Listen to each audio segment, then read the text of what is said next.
I got to click. Got it. And say hello. Hello. Hello. Hello. Welcome. You guys are all nuts. We're talking about nipples, right? Something Yeah. Right, about nipples. exactly. Nipples are life. Nipples are not nuts. But no, we're talking about what were we talking about? Sexual trauma.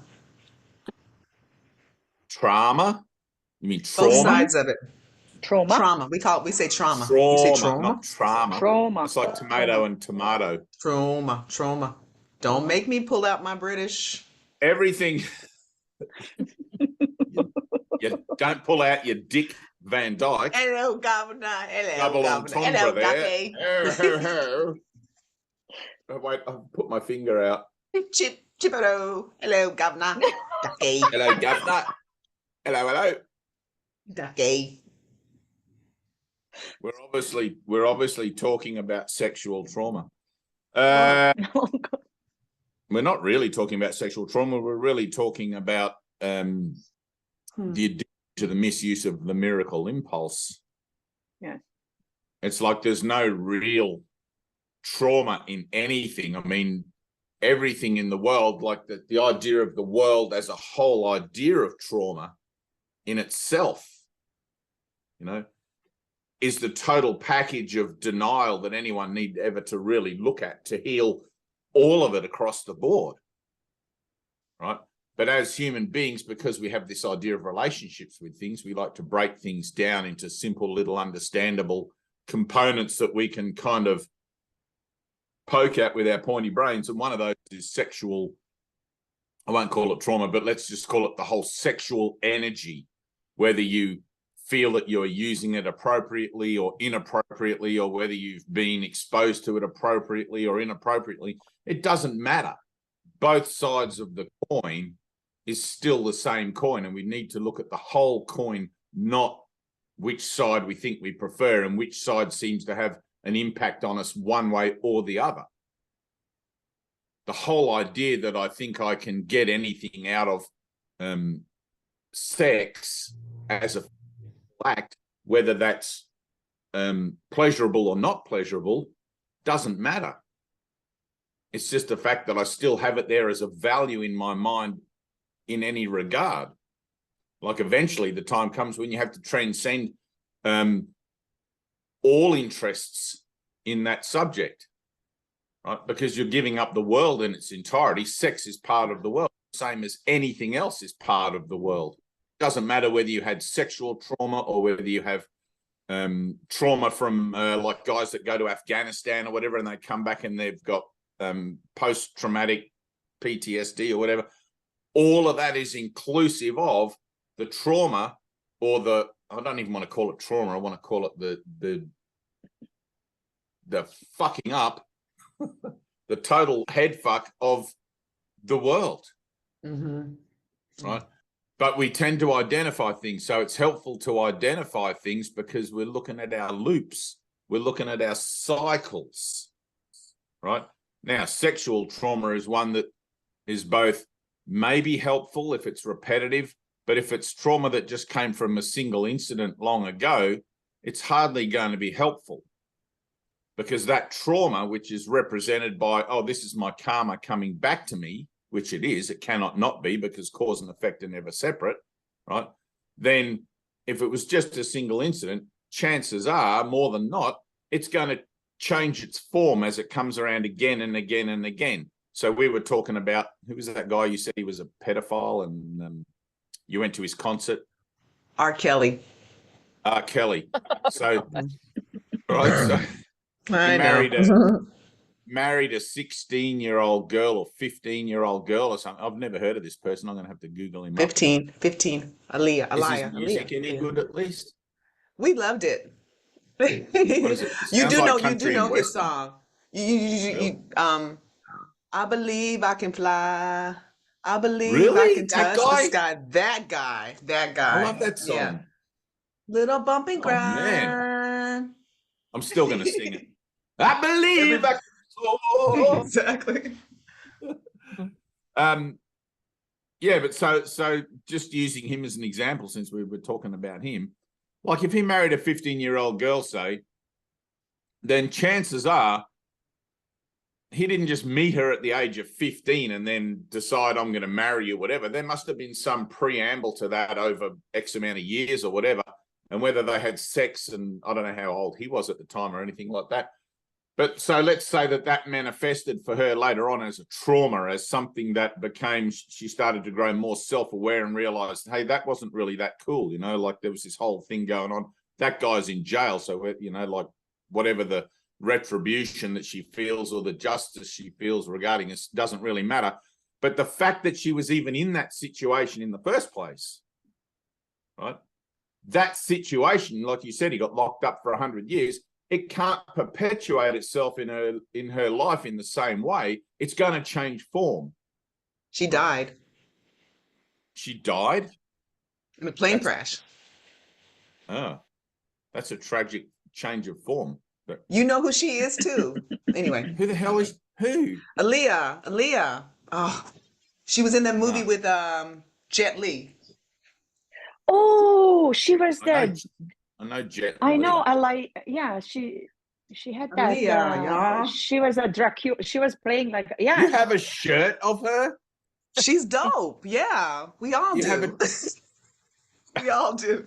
Her and Lauryn Hill, you know. Yeah. Where have Every I now and been? then. Where have I been in Yeah. this world? I Yeah, don't even brother. know that person. I don't even know that person, and you have a freaking T-shirt of them. You know who she is. Kim Kardashian, I think, was her on Halloween, this past Halloween, because she's like iconic. I don't know Kardashian. I've heard the name, but I don't know them. Yeah. Anyway. You got to remember, I live in a country that's upside down on the planet, like we're way down here. I know there are probably teenage girls who know all that shit you're talking about, but I have no clue. No, they're not teenage girls. Whatever. They do know her because she's iconic. We all love her. Yeah, and there's another whole teaching, but Never ends. it never ends, right? So it never ends. But it's like a lesson repeats again and again and again. Now, if you see things as trauma, if you see something as a cause of being upset, it's because you haven't learnt the lesson that's contained there. The lesson is never physical, it's always metaphysical, although it's going to be presented in a physical form. In this world, those physical forms can be tragic, right? People do get sent off to war and have their legs and arms blown off and their heads blown off and shit like that. People do get raped. There is a slave trade that still exists to this day in the Middle East where people are still being bartered and you know, like it's freaking, don't underestimate the mind in denial, right? The transaction or the interaction and the relationships in form are always going to take some kind of manifest, I don't want to say reality, but some kind of manifest shape and tangibility to them so that you can identify it, right? Because the one thing you're learning is that you're getting the results of your own thinking. There's not someone out there touching up little girls. There's not somebody out there launching a bomb, blowing people up. There's me getting the results of my own thinking. That's it. You know, it's like, and the funny thing is, I mean, you look at how the social stage is changing these days in the world with wokeism and all this sort of stuff going on. And it's like, but it's no different to what's happened in the world over past generations again and again and again. It's always changing. The nature of the world is constant change through the spectrum of insanity, right? Through the spectrum of denial. It's like, don't ever expect that anything in this world is going to look like normal or somehow kind of sane. It's like I'm always just a traveler passing through, trying not to get too distracted by the crazy shit going on over there that I think I once would have liked to participate in, or the stuff over there that I think I wish I never want to participate in. Right? I don't want any of it. I don't want the good ideas about sex or the bad ideas about sex. It's like I'm transcending those ideas. So in the relationship of those ideas, it's no accident, Bernadette, that you're in some kind of class or whatever it is that you're in, looking at that idea of whatever that is for you in sex, right? It's perfectly reasonable because you've got a lot of sexual energy, what people would call sexual energy going on, and it has to be transformed. And to transform it, you kind of have to look at it and have to dissect it and open it up and allow it to affect you. Like you've got to be defenseless and vulnerable in the face of whatever seems to be being presented, so you can get to your core, so you can get to your base with it. It's like the idea of like Kundalini energy, you know, in the chakras and things like that. I don't like the chakras. They're a terrible way of trying to describe the awakening process. And in fact, they actually deny it. But as a useful throwaway, that base chakra is like the survival instinct, which is that instinct to procreate, that instinct to multiply and to, you know, but it can also be very corrupted, because in this world, the opportunities and the potential for that are dependent upon so many factors: finding the right partner, having someone who you feel reciprocates what it is that your impressions of that energy are all about. You know, it's like when I lived in Byron Bay, there was classes set up for tantric sex, right? Where people would pay, it was like $800 for one night or something, and you would go along as a couple, and you would be naked in a room with all these other couples, and you would be practicing this breathing, pranic breathing, and doing this whole non-touching sexual climatic whole process as an idea of coming together in some sort of mutual agreement about what that should be, which is simply an attempt to control the nature of an uncontrollable environment. It's like the world is a volcano. The world is something that is unpredictable and offers no safety and no hope and no trust and all of this sort of stuff.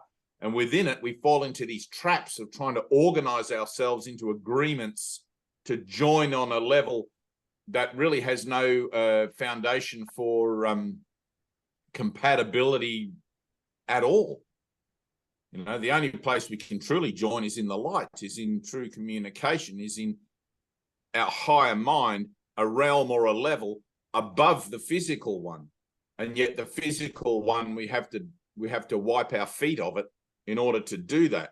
And in wiping our feet of it, unless we are using our relationships and our ideas and our energetic footprint, let's say, as an opportunity to step up on that ladder, then all we're doing is perpetuating ideas that are attempting to maintain some kind of arrangement within a completely unarranged situation. You know, it's like you can't jump into a river and tell the river that, well, I'm practicing tantric swimming now, so no rapids, please. You know, no rapids, no sudden bends in the river. I would just like to have this nice Zen sort of experience of, you know, you can't do that. It's like you come to the world, and it's like, because you come from an organized place or a singular reality, there's this, and it's way back in the back of the mind, there's this sense of things where you feel the changelessness or the flow of your true eternal reality, but that gets corrupted, right? That gets corrupted. The impulse of that gets corrupted in wanting to try and replicate that here on Earth. You can't. You're a tourist. You're passing through. You're traveling through. Stop trying to make it all fit. Stop trying to make your tantra and your prana and your everything else into some kind of perfect expression of self that you want to define as being spiritual, and just fall into a fucking screaming heap. Yeah. You know, can't so do. That's your idea. This is how we have sex. We're just gonna have right. It's like Klingons. We're gonna have it up.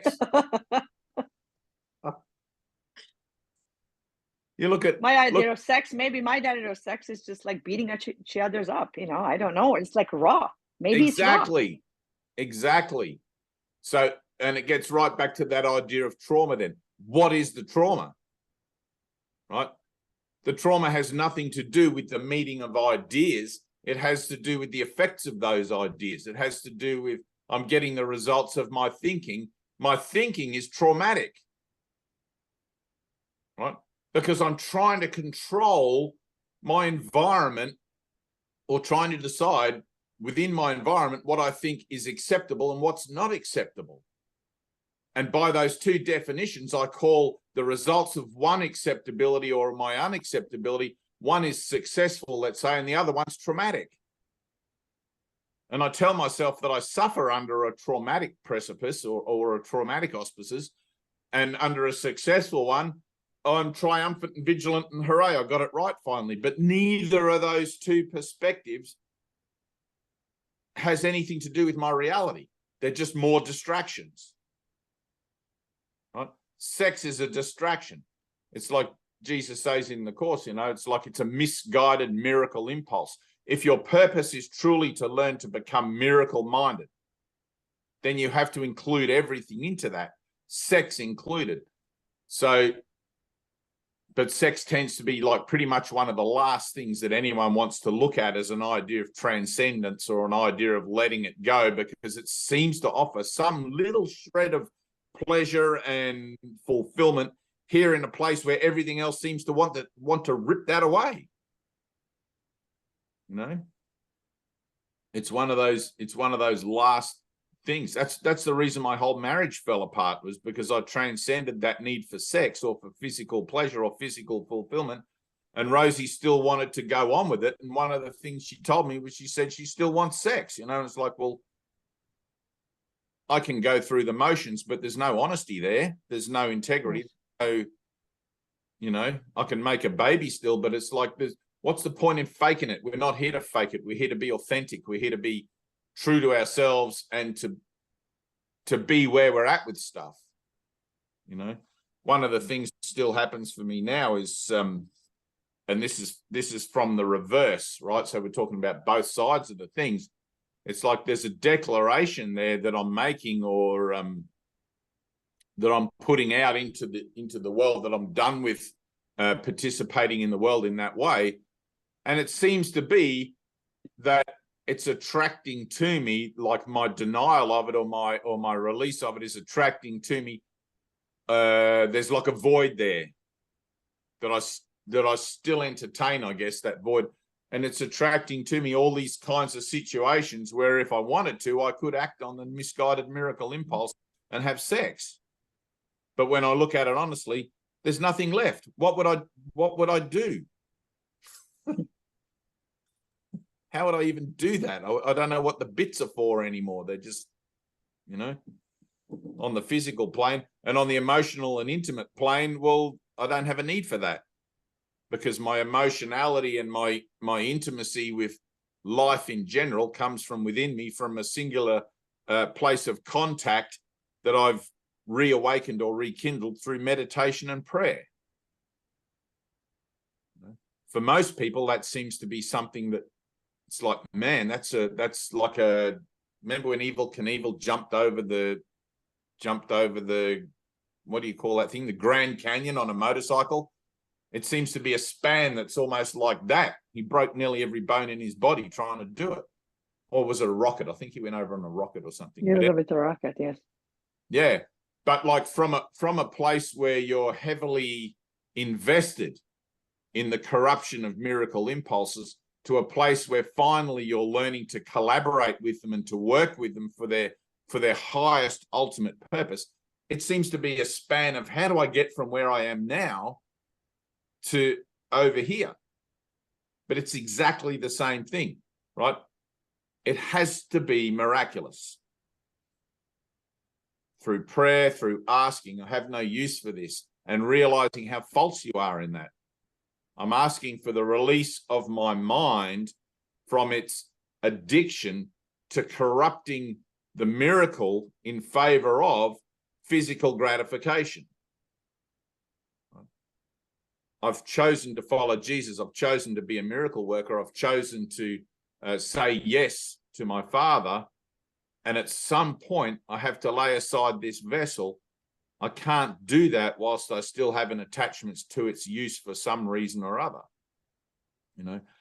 And within that, all impulses, all inner callings, if you like, all these sort of inner prompts for healing and as a healer and everything, fall into the same basket, right? And you'll come up against your cycles again and again and again, which is why sex seems to be, right? So there's no order of difficulty in miracles, but sex seems to be a huge package.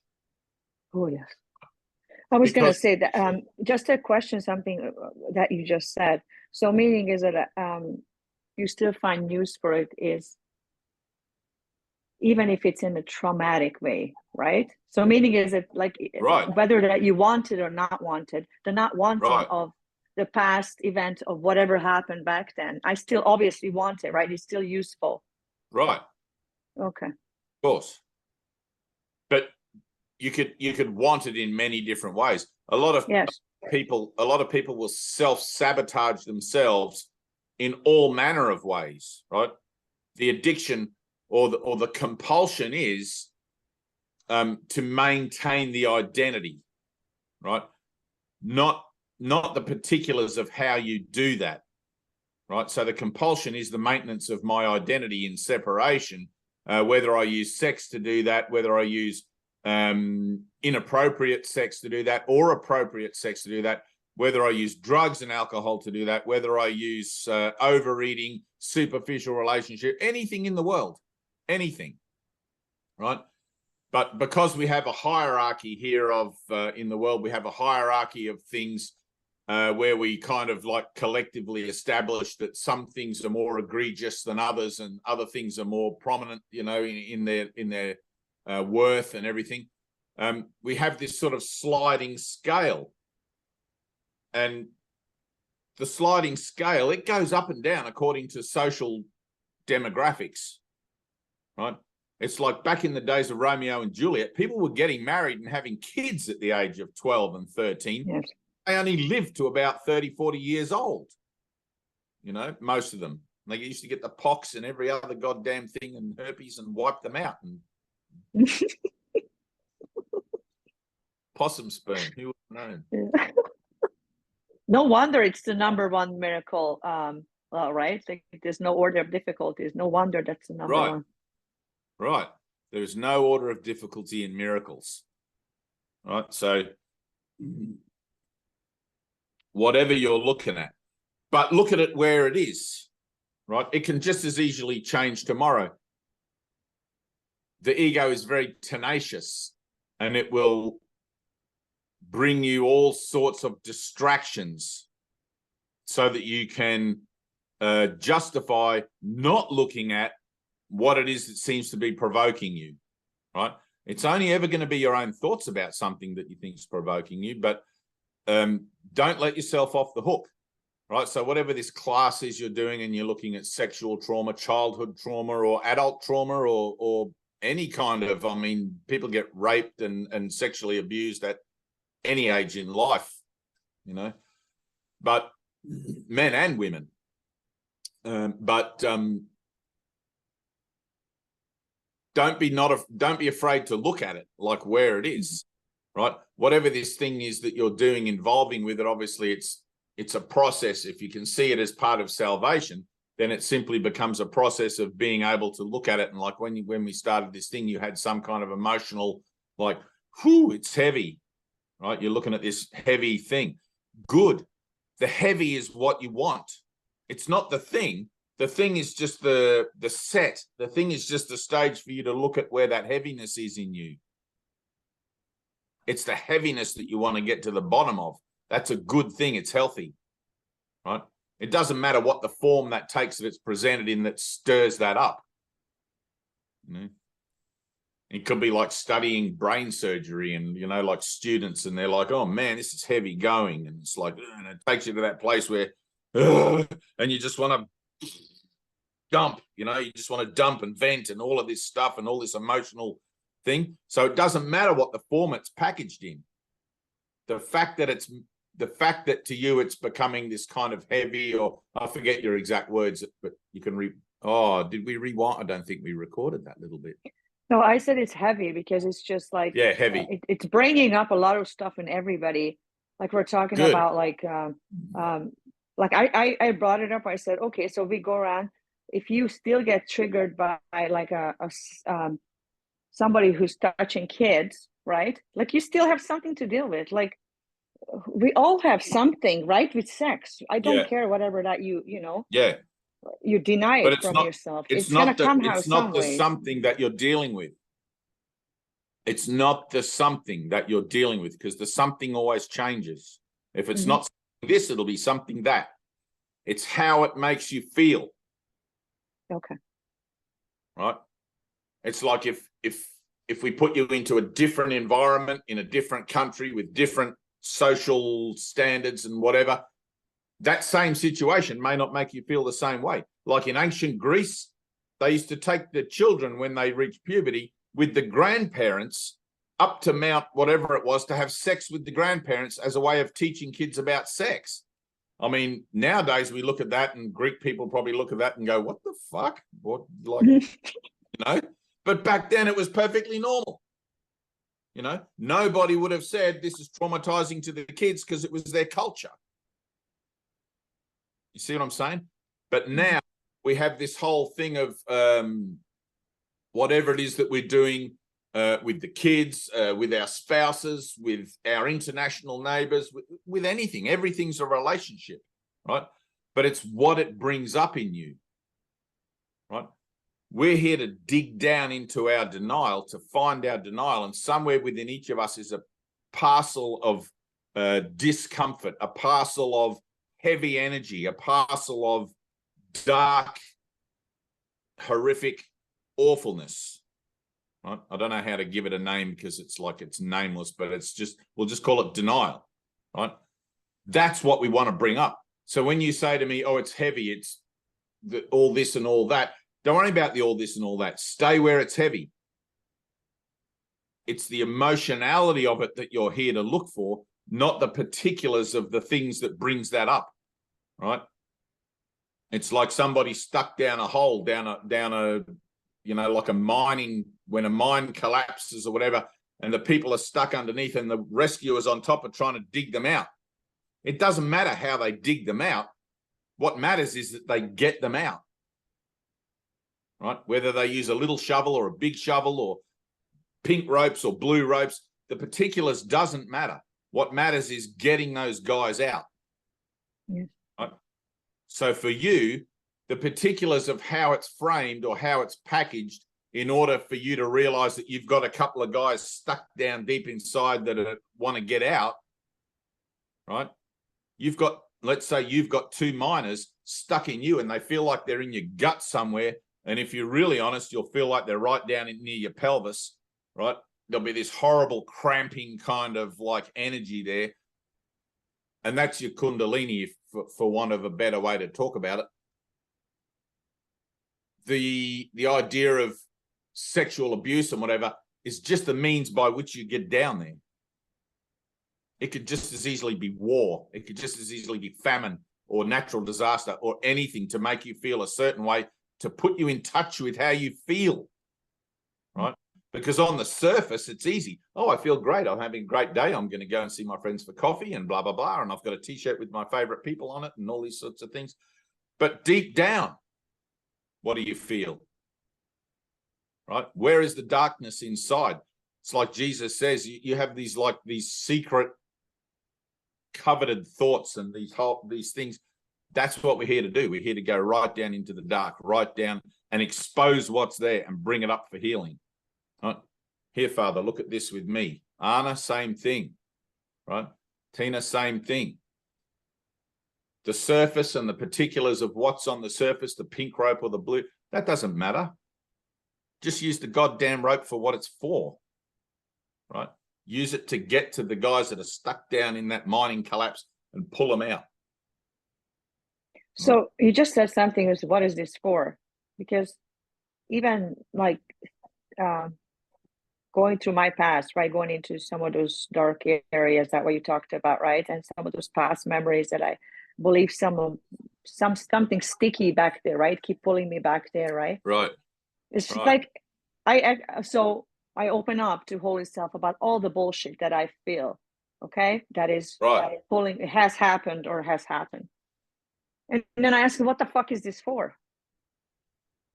Now what? I don't know what it's for. I just give it over and I don't know what to do with it. Yeah, give it over. Give it to the Holy Spirit in prayer. It doesn't matter what it's for. Ready? We're past that now. We've already made a decision for salvation. Everything is for salvation.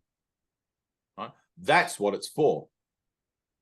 If you're looking for a reason why something happened in the past as if it could teach you something now, it can't. No, I don't care about it. I just want to know why the hell is it still here? Because you want it there. Well, I know that, but right. Now stay there. You still want it. Because somewhere in you it validates something. Mm-hmm. It validates the story, it validates the identity. And it's like, on one hand, you're saying, yes, Jesus, I want salvation. And on the other hand, you're still saying, well, I'm not sure about that. I still kind of like this identity-based life. And maybe I still want this as well. You know, that's all that anyone's ever doing is they're looking at that. Choose again, choose again, choose again. Every time something comes up, you can't be forced into salvation. You have to choose it for yourself. It's like today. Yeah, but don't you agree with that, or at least like maybe you can explain that better? But if I'm unconsciously choosing it because I'm unconsciously choosing it, right? That's because there's something there I'm still hiding. I must be fucking hiding it from myself or from God. I'm still hiding it because otherwise I would not be fucking in the shadow. I'm still in the shadow because I'm hiding. Yes. You're hiding from yourself. The one thing you're afraid to do is love yourself completely. Love yourself unconditionally. And you'll use anything to maintain that fear. Are you saying I have to love that shitty side of myself, kind of, sort of? Not love it, but you have to accept it, include it in, right? You can't love an illusion because there's nothing there to love. It's just it's the past, it's gone, all that stuff, including what's presented now. You can't actually love it. It's like I used to hang around when I was living in Byron Bay, right? Very spiritual. It's like your Mount Shasta, I guess, in America or whatever, but lots of spiritual people wandering around like you have to honor this and honor that. And it's like, oh man, it's just like, give it a rest, like just drop it. And that's what you have to do. You have to drop it. You can't honor it, right? You can't love it. You can't respect it or whatever. You can be grateful for the people that played their parts for you in that. And that makes more sense. Okay. Yeah. Right. In your honest gratitude, you release them from having to play that part again in a different form or a different way at a different time on another loop as it comes around again. Right. And in fact, the only way that you can ever be certain that you've learnt the lesson is by your own awareness of your actual authentic honesty and gratitude to them. So, wow, thanks for playing that part for me. You just showed me something that's been buried deep inside for a long time. You brought it up. I didn't like how that played out, but thank God it's been brought to light now. That I do. That makes. Thank you. Right, exactly. It's like those who become your aggressors and your tormentors actually are your liberators. Yeah. You got to remember, you're not a body. Whether you've suffered sexual trauma or violent trauma or war trauma or any kind of anything, right? You've never actually suffered anything. You're always at home, perfect in heaven with God, in eternity, one with God. And this is just a dreaming of that. But to escape the dreaming, you have to include everything in. I'm responsible for the world I see. I'm responsible for the experiences that have happened to me because I'm the dreamer of my dream, finger on my nose. If I don't like it, who's the only one that can do something about it? Me. And the only thing I can do is change my mind about how I want to see it. It's either going to be useful to me or it's going to be not useful to me. If it's not useful to me, that's still being useful to me, but for a different purpose. Right? To maintain denial. When it's useful for me, when it's truly useful for me, then I'm grateful to everyone, all the cast and crew that helped put that act together and play that out, and look at me with my poor broken body and my sexual abused and my physical traumas and mental traumas and emotional trauma, whatever. You know, look at me, I'm a victim. I'm a victim. Well, finally, we're tired of playing that game of being the victim. It's like, no, hang on a minute. I chose to come to a world where anything could happen to me. How can I possibly be a victim? I bought a ticket to Planet Cuckoo Land, and when I got here, shit started happening to me. And within the framework where the shit happens, I'm trying to work out why it happens. With the same tools that cause it to happen in the first place. Right? It makes no sense. You can't dig your way out of a hole by digging another hole. All that happens is you get deeper in. So it's like whatever our stories are, right? So we look at our idea of what I think my identity is comprised of. My identity about myself is comprised of stories. These thoughts, strings of thoughts that I put together that comprise who I think I am.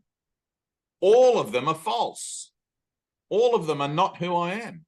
I'm the Christ. I'm a divine being dreaming that I'm a body undergoing all sorts of traumatic, or sometimes I consider not traumatic experiences. But even the ones I consider not traumatic are only at the behest of the ones that are traumatic.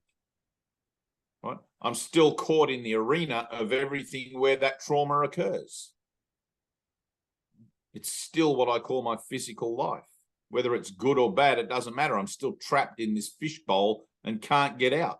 It doesn't do any good to try and divide the fishbowl in half, because water, you can't divide water unless you're Moses. That half of the fishbowl, that belongs to me, and you stay on your side of the fishbowl. But no one has ever suffered. That's the whole teaching. No one has ever suffered. Anything to the contrary that you think might contradict that is false. The only way you're ever going to prove it to yourself that it's false is by experiencing your reality. Be still and know that I'm God.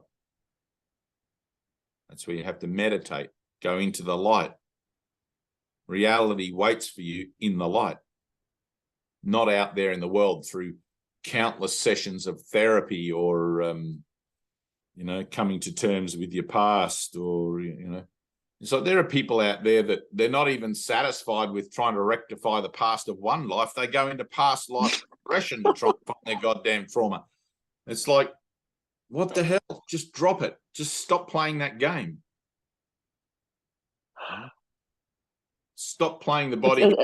Don't you think this addiction to stories after stories after stories? It's like addiction. Of course it is. Of course it is. Tired of this shit. But it's like, I used to have this book called The Tales of the Arabian Nights, and there was like 101 stories in the book. Yes. I had that. Right? It was an incredible book. It doesn't matter what story you read, you're still reading the Tales of the Arabian Nights. Eventually you realize these stories are all fucking boring. You get to like the 30th story, but you feel like you've got to finish the book because there's some kind of challenge there. Like I've got to get through all 101 of these stupid little stories about these Arabian Nights. And it's like the first few are interesting. The first few is like, wow, this is a different culture. These are different people. But you start to realize that every story is the same. There's a good guy and a bad guy and good people. The whole thing. This happens in this one. Just close the book. Just stop reading from the storybook. Right? Let something else happen. Right? Without trying to have any bloody say in what that something else is going to be.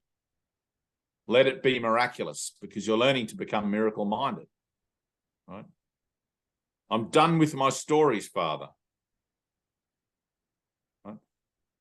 The deeper you connect with the idea that you are done with your stories, the more vigilant you will become for your honesty with that the next time you feel tempted to tell a story or dwell on a story in your thinking. Right? The mind training is to be present. Here I am. In this moment, I'm one with all things. I'm one with the universe, one with my creative source. Now, do I really want any stories to intrude on that? No, but I have to train my mind to stay there. If I don't do that, then the world is going to distract me and I'll be off doing courses in healing. I'll be off doing courses in psychotherapy. And the next thing you know, I'm right back in the world again, you know, pretending that I'm actually accomplishing something in a place that has no reality at all. I'm getting my PhD in, you know, my doctorate in this and my certificates in that. It's like, no, you're not. You're simply distracted from your true purpose.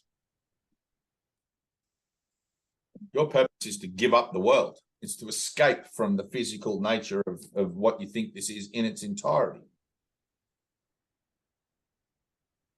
You've been called to awaken, and the means have been given you.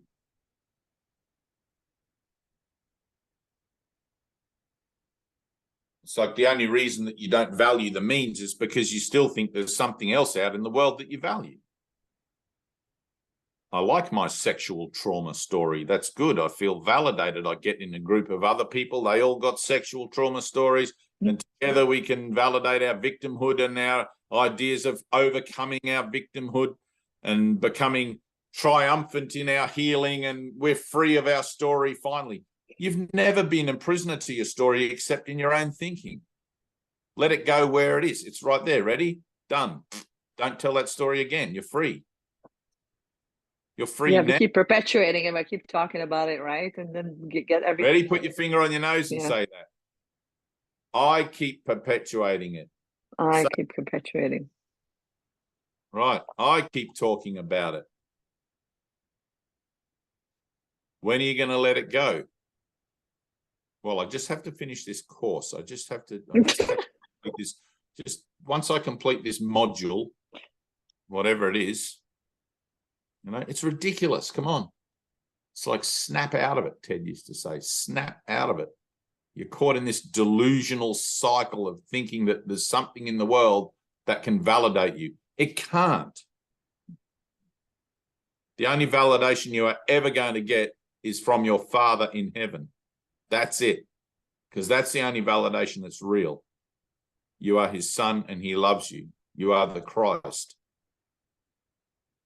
Now, you don't have to know what the Christ is. You just have to say yes to that. Yes. And now I'm not going to decide what that is. I'm going to let the universe show me. See, Anna knows. She's nodding. She's down. Anna, you're looking good. Your vibration is, you look very like illuminated. I was just about to say the same thing. She's illuminated, yes. Yeah, it's like you're driving in the sun or something. As soon as you say it, it dimmed. There we go. I know, look at that. I just had to adjust reality a little bit. It's a glow there. Let's all sit in the sun. Oh. Anyway, that's good. Is that all good with you, Bernadette? Oh, yeah, I guess. Yes. Thank you so much.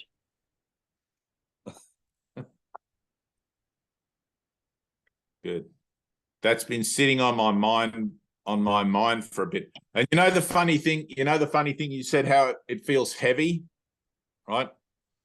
It's like the depravity of, let's say, the dark side of human sexual tendencies, or the corrupt side, maybe, right? So Jesus talks about in the Course homosexuality, right, as being a corruption of the natural order or something.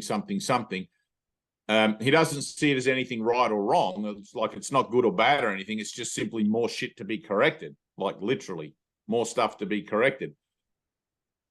If you're a person whose whole identity, let's say, cycles around that idea of being homosexual or lesbian or whatever, the idea of correction then is going to be unwelcome because you've convinced yourself that there's nothing wrong with it, right? There's nothing wrong with it in the idea of it being part and parcel of the potential to experience whatever it is you want to experience in denial. But if your purpose is salvation, because it centers around the use of the body, right, it has to undergo the process of healing, because the only use of the body is to carry the message of salvation to your brothers. That's the only valid use of the physical form of the physical body that you should be focused on. Everything else, going to work, getting a job, paying your bills, that comes and goes. That's just normal stuff, right? But it's the personal attachment to the stories that embody that, right, that needs healing. Because it doesn't matter what job you have. It doesn't matter where you live. It doesn't matter any of those stuff, right?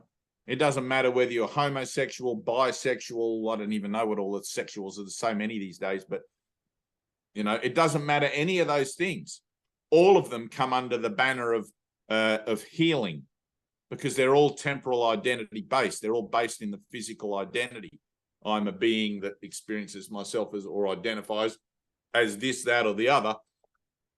And in each of those aspects, all that is being attempted there is the attempt to get further away from the truth, to dig a deeper hole, not to get out of the hole, right? So one of the greatest things, and Gina explained this to me beautifully, and I hope I can do it justice, but sometimes the easiest way to get out of a hole is to go further in, right? But not further in with the idea of going crazy or getting stuck there or whatever, but think of it like a spring being compressed, where you can only take so much, right? So when you said to me the energy of this is heavy, I would say to you, great, stay in that heavy energy, see how deep it goes and compress that spring, because when you get to the maximum compression, it's going to boing and it's going to bounce you back out and you'll be out of that entirely. But you have to reach rock bottom sometimes if your honesty for the miracle is lacking, right? Sometimes a person can just look at the situation and say to themselves like, oh shit, I see where this is headed. I need a miracle. And some people is going to be looking at that same situation and go, I see where this is headed, but maybe I can handle a bit more. Right? Maybe it was like somebody sent me a video once of this guy with two penises, you know, and they were one above the other, and there was apparently, and they were both big penises. They were huge, right? And they both worked and they both ejaculated and the whole thing. And there was only this one woman apparently that he'd ever met that would accommodate him properly or in a way that he liked, you know, because she would take it in both holes at the same time, as you would have to. But the reaction that video brought up amongst people when I was teaching about that video and stuff, it was so mixed. There was people that were so intrigued they wanted to see the video, and there was other people. Oh man, I don't want to see that, you know, like, you know. But it depends on where you're at in your mind with it. Are you ready to let go of it? You know. I think I'm ready to let go of it, but I don't know. You do know. The idea that you don't know. I don't. The idea I don't know is simply I'm not done with it yet.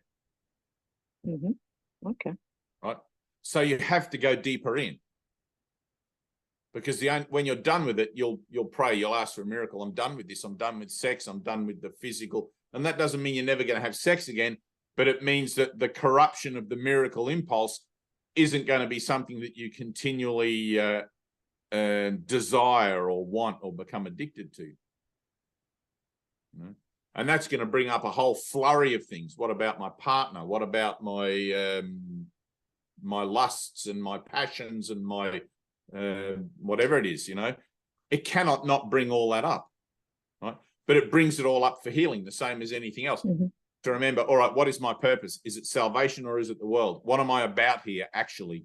It's where it gets really real, you know? And you've got to decide, am I walking with Jesus out into the desert to join him in that circle, or am I just watching him go? That's where it gets real. And your mind will even now be trying to find a distraction from that confrontation. Even now, in the background here, you're going to be looking for a way around it. Right? Because that's the background programming of the human mind. That's why you have to learn to be miracle-minded. You've only got the miracle. That's it. There's nothing else. You've got the miracle at your disposal. That's it.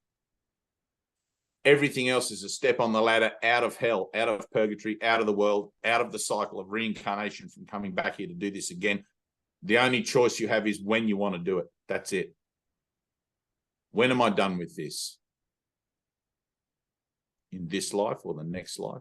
And it's like, let that be all the heaviness that there is. Because that is all the heaviness there is. That is the whole heaviness, making that decision. But once you made it, then it's like 1,000 planets have been lifted off your back. 1,000 lifetimes have been released from your, you know, from your karmic debt. It's like, holy cow, I was so afraid of making that decision. But now that I've made it, I'm free of the fear of making the decision. And I'm living. Yeah, that's a good one. I like that one, the way you said it. Right. And no one can do that but you. So, you know, but I will tell you this, that the sexual one, when you get right down there to the sexual one, it's pretty much the worst one. It's pretty much like if you're looking at those sort of heavy, deep ideas, it's like that sort of thing is like the worst or the most profound, let's say, for most people. Having to go off to war and pick up a rifle would probably be another one, you know, and like that would be just, it would take you to that same depth, right? For me, I sort of laugh at myself because I've, over the last probably, I don't know, it kind of has been creeping because for quite a few years, I've been looking at the idea that I'm done with sex, done with the physical nature of pleasure and that sort of thing. And time again, I've proven to myself that I'm actually lying about that, right? That there's still some kind of hope for something. And now in the last year or two, especially since my marriage fell apart because of it, I can't find it in my mind where there is any kind of reasonable idea of why I would even want to be a part of that situation, right? And the funny thing is, I had this funny little fear come up a while ago. It'd be like, that'd be right. I'll probably just transcend that. And then my perfect partner will walk through the front door one day, you know, and be like, you know, like, damn, bad timing, you know, like, but anyway, it's still that hope, you know, it's still that funny little hope for something out in the world that might finally fulfill me. It's like, nah. You got to let go of that hope. It's never going to fulfill me. Never. Doesn't matter how good the sex is, how bad the sex is. And, you know, there's that saying, there's no such thing as bad sex. It's like, well, that's true because it all serves a purpose, whether it's good, bad, whether you like it, don't like it. It all maintains separation. It all maintains the identity of that I'm a body. And it's like, it's not about being Mother Teresa. I mean, it may take you the rest of your life to finally transcend that desire to corrupt those miracle impulses in that way. But it doesn't have to. It doesn't have to. It's like some people have to climb a mountain or go into the desert to find some honesty for that kind of prayerfulness, you know, like whatever it takes. It's like, man, you got to get to the bottom. Whatever that thing is you're doing that's feeling heavy, it's taking you to the bottom. Just focus on getting to the bottom and not the particulars of how it is you're getting there. Think of it like a cave, and you're going down as far as that cave goes, and you're discovering new chambers and new passageways and new tunnels, and it's getting heavier, and you're getting further from the surface, and the anxiety is getting more, and the depth of it's getting more. But at any single moment, you can stop and go, I'm done with this. But you can't, like, no one can be told. You have to kind of make that decision for yourself.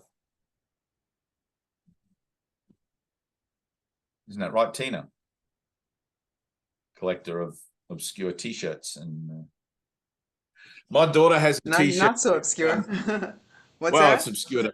It's obscure to me. My daughter has a T-shirt of what's his name? Not 50 Cents.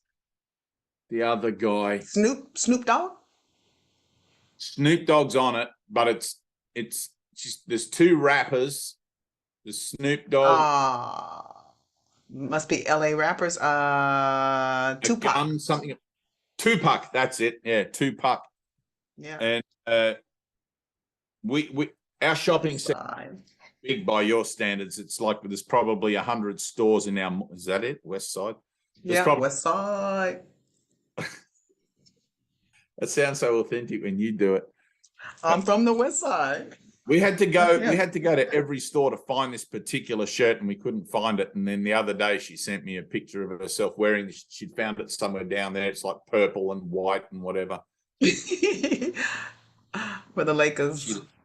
She's at that stage where it's got to be the Air Jordans and the right shirt, and you know, you know what? She does. I know. She's 14. You know, that's what they go through.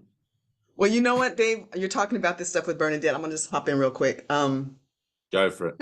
Because you mentioned Jordans. So I'm going through some stuff now. It's the same thing that I'm always going through, this competition and comparison thing, which this group.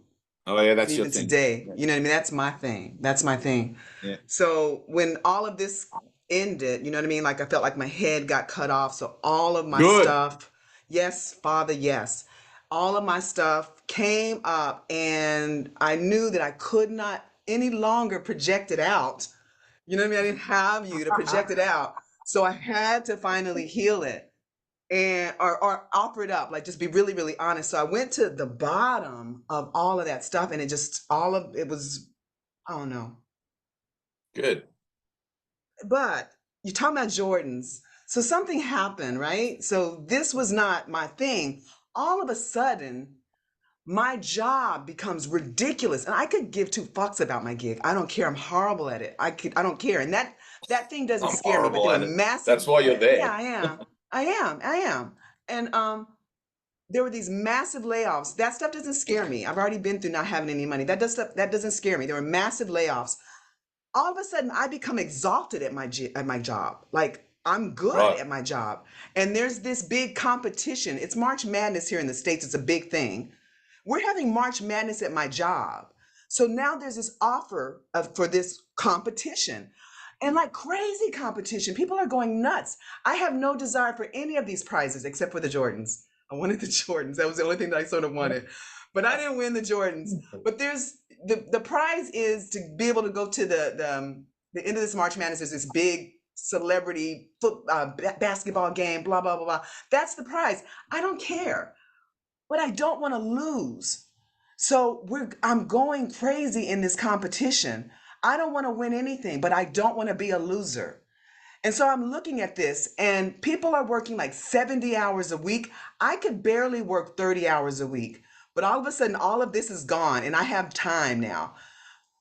I'm killing myself. And the words came out of my mouth, this is going to kill me. But I knew it's the same package. It's that competition comparison. It's the same package. So I was like, I'm just going to go full on into this because I've been trying to manage my behavior. I'm a spiritual person, and I will not compete. But it's like, that's not what I need to heal, like manage my behavior. What I need to heal is this fucking belief. in competition, one side or the other side. So I don't know, Dave, if you got anything to say about that. And even in this conversation today, I'm like, fuck. Oh, wait a minute. One more thing with the stories. That has been a thing with me and you. And I feel like I've been projecting this onto you, but I just came to this last night. Feels like every time I open my mouth, you do this to me. You know what I mean? That's what it feels like. Hush, don't tell your story. Yes, don't tell your story.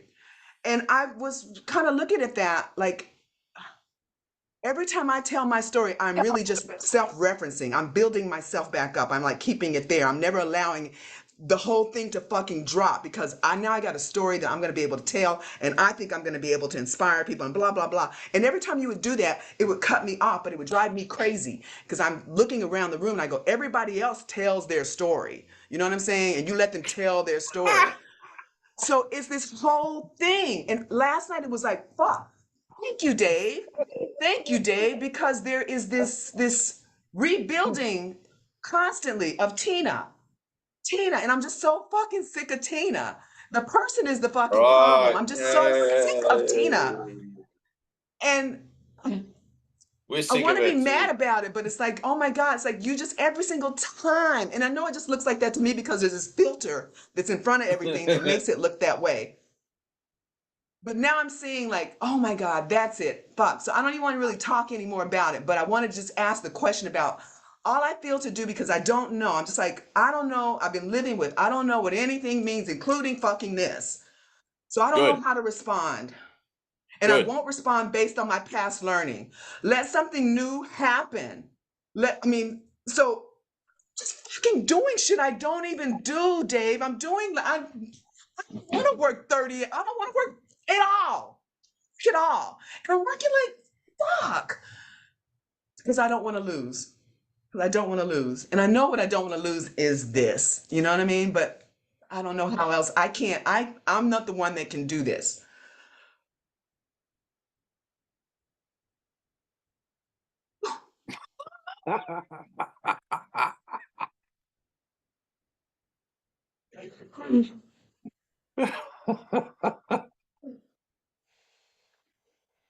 And the words came out of my mouth. It's gonna kill me. This is gonna kill me.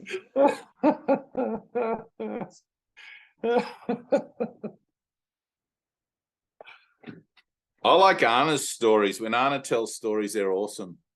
Because she There never it is. You, Dave.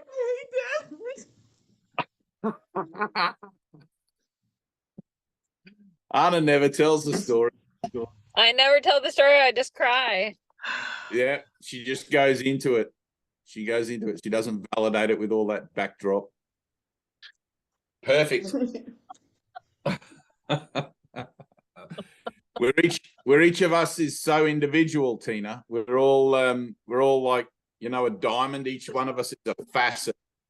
And when you look through one facet, you see the flaw from a different angle, the flaw in the middle, right?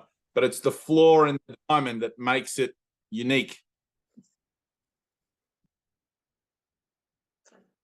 Can you hear that? You're looking at the flaw from a different angle than me, than Bernadette, and than Anna. All you need to do is accept that what you're looking at is perfect. It's that package, that element of denial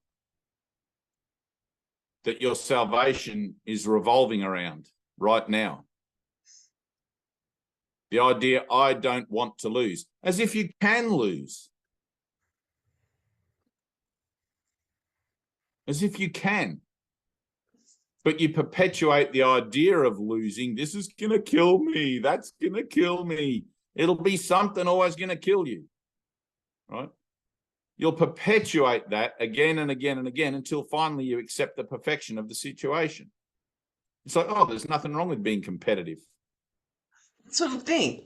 That's what I feel. Right. So be competitive. That's what I am asking you. It's like, Right. and I don't even Eventually really it'll need to be ask like, you. It's like, it's the same as Bernadette, right? Be sexual. You'll be that until finally you realize how ridiculous it is. Until finally you're done with it, and then you'll just stop. Right? You'll get to the bottom. It's either that or you're going to ask for a miracle. You're going to ask for help.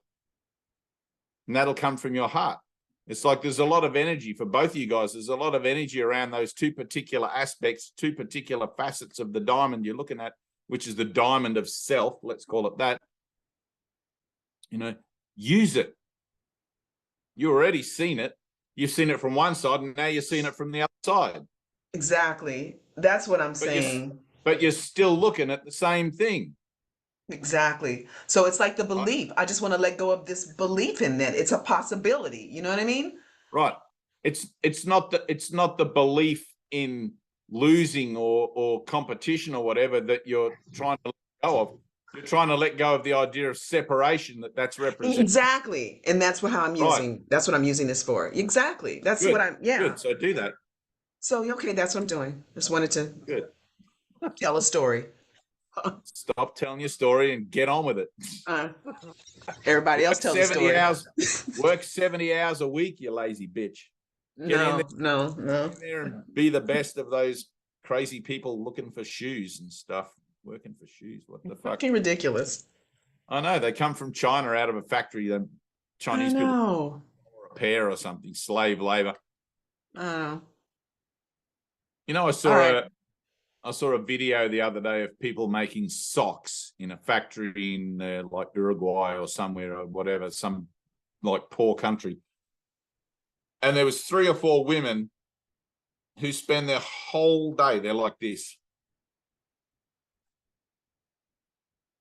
They were dead.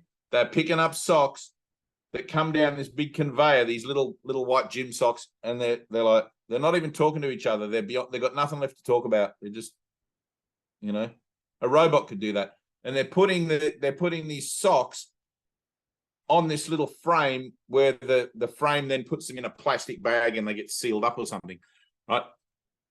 But they're so dead, they don't even realize they're done with it. They've totally surrendered to the world, right? You've got salvation. You're totally done with working. You don't want to work. You don't want to be any part of this world in some regard. But you're identifying that with your job rather than the world in its entirety. Right? Right. Well, maybe you're not. But like, No, I got it. I got it. Exactly. And this is what's on offer right now. This is what's being provided for my healing right now. So I'm gonna full on go into it. I mean, that's just, I don't know. Ready? You need no healing. Mm-hmm. Already done it. Mm-hmm. You're being tempted to believe that you haven't done it. You're being tempted to believe that perhaps there's something in you regarding that still needs healing. There isn't. You've already offered it to the Holy Spirit. Now have faith, trust in that, and let something occur. You still want to heal. You're already healed, Tina. It's done. You're healed and whole and perfect as God created. As above, so below. There's nothing in you needs healing. There's only the acceptance of your true state that needs to occur right here and now. Say to me, I'm perfect. I'm perfect. Now stay there. I'm perfect. All those stories. Perfect. Right. Mm-hmm. All the stories you tell yourself, stop giving them value. They're like ghosts of the past, ghosts of an unhealed version of yourself that you still look at and go, oh, maybe there's something there. Maybe there's not. It's like Bernadette. She's got nothing left as far as sex goes. How many more Kama Sutra books has people got to write before you can realize there's nothing in it? You know, how many more positions, how many more jobs, how many more pairs of Air Jordans? It's like, no, I'm done. I'm the Christ. For fuck's sake, let me stand up as that. I am the Christ. It's like Anna. She's the Christ. She doesn't have a story about it. She's just out there delivering packages and doing her thing. It's like, I love that book. The Illusions, the Adventures of a Reluctant Messiah. That's you, Tina. The Adventures of a Reluctant Messiah. You still think there's a job there for you somewhere that involves participating in the world, including in the idea of healing. At some point, you've got to stand up and say, hey, I am the Christ. Fuck this. I'm perfect. Right? And let that be your bottom line. That idea of competition, on one hand, you just told me that you just saw it. In the moment that you see it, it's done. Denial is denial because you can't see it. You don't know it about yourself. You know it about yourself. Right? You can't be insane and then see your insanity and continue to be insane. It's only an insane person that doesn't know they're insane. In the moment you know that you're insane, you cease to be that. It's like a switch has been flipped in your mind. You want to run back around the corner and make sure that you actually flip the switch. Just remember that you flipped the switch. You've done it. Stop going back to check. Yeah, but how does the temptation come to constantly wanting to do reflect back, like a glitch? It's a habit. You know? It's a bad habit. A fucking glitch, I know. Right. It's a bad habit. It doesn't mean there's anything there that still needs healing. Right? It just means that you're still tempted. There's still this idea you don't completely trust yourself. You don't completely trust your father. It's like, all right, I've got to look at that. I've been looking at this situation. It's been your whole situation all along. This whole process of healing has been the healing of that situation. I'm telling you, it's done. So it's like the development of trust, all those steps through, right?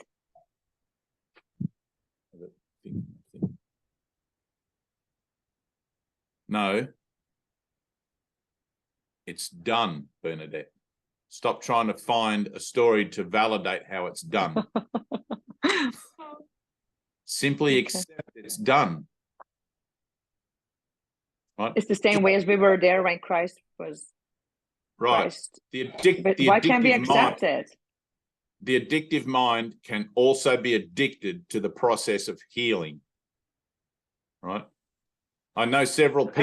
Everything is a concept. I'm gonna get just constantly get addicted to everything. Holy fuck. Exactly. Salvation is freedom from concepts. Tina, you don't need another concept. You're healed. Walk and chew gum. That's what Ted used to say. You got to chew gum. You're done. You're healed. Salvation has found you. You've said yes. Your part in it now is simply to live in the joy and the light and the happiness of the acceptance of the fact that I said fucking yes to Jesus, right? That also includes a vigilance for any place where you think that the healing has something to do with you. It doesn't. All it requires is your willingness that it occur. Yes, I'm willing that it occur. Thank you. That's what faith is. All these workshops and seminars about how to heal, what to heal, that's all crap. Well, you all want a participant, isn't it? It's once a participant. Right. But you've got to go through that. You've got to go through that ugly rite of passage, let's call it. It's an ugly rite of passage that we call healing or salvation. Right? You're already on the other side of it. All I'm doing is representing how long do you want to take for you to realize you're on the side of it. I'm just telling you again and again and again, you're perfect, you're whole.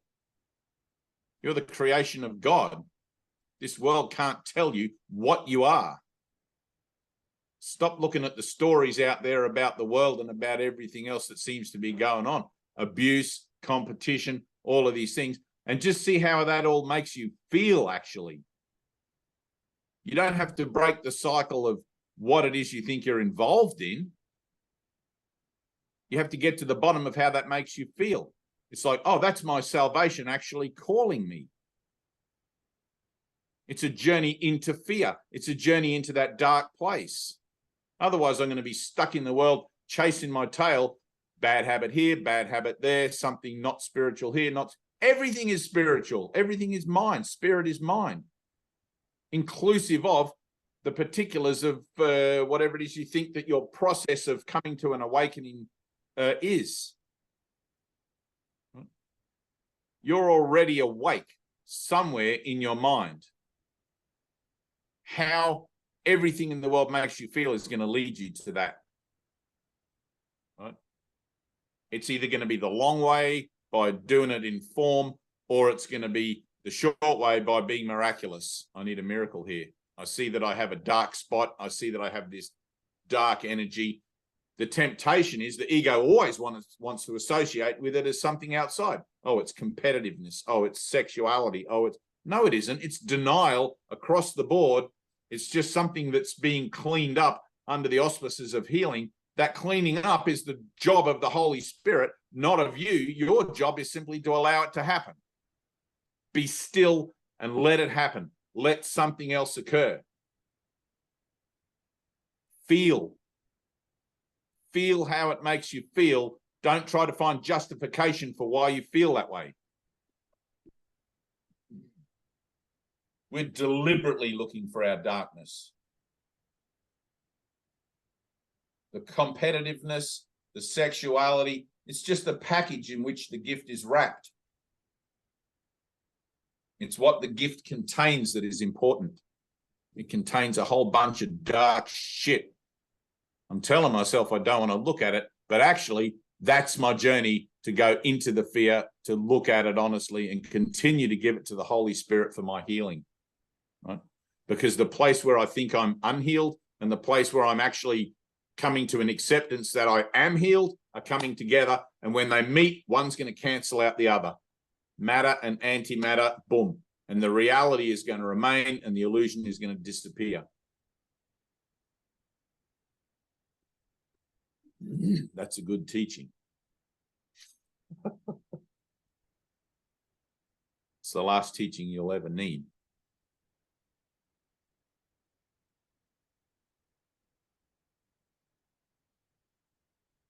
I just got to put my air conditioning on.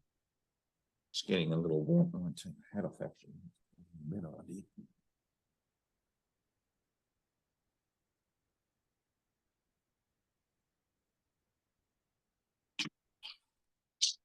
Everything always works for the greater good. That place of total surrender, that place of accepting that everything works for the greater good includes this. Doesn't matter how you feel about it. The fact that you feel is what we're looking for. It's good, isn't it, Tina? See, now you're laughing. Dunce hat. Put the dunce hat on again. Ready? Let's put our dunce hats, everybody.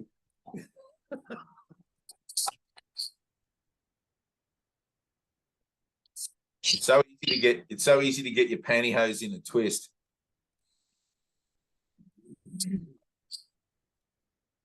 I'll give you this whole thing in one simple teaching. Don't judge the form, apply the principle. Bernadette, don't judge the form, apply the principle. Anna, don't judge the form, apply the principle. There is no world. Bernadette, go into the sex toy shop and stand and look at the sex toys. No, seriously, this will be fun. You'll enjoy this. Go and look at all those sex toys and what they represent in you. Let it bring up that dark, whatever, you know. Same thing. Tina, go into the shoe shop and look at the Jordans. Let it bring all that, whatever that is, let it bring it up. Not as an idea of validating the form, but as an idea of being able to apply the principle. Because it's going to happen whether you like it or not. You don't have a choice in what the world throws at you. You may as well be proactive, be out there and become a bit of an adventurer. It's like, fuck it, I'm going to make a bold experiment with this. I'm going to put myself in the firing line. I'm going to deliberately put myself into an uncomfortable whatever, you know, knowing that I'm whole and perfect and God goes with me everywhere I go. I want to see that I am healed. I want to see that when Dave tells me I'm perfect and I'm whole, I'm the creation of God, I want to see that that's true for me. Why the hell do I have to sit back in my armchair and wait for it? Let's go be about it now.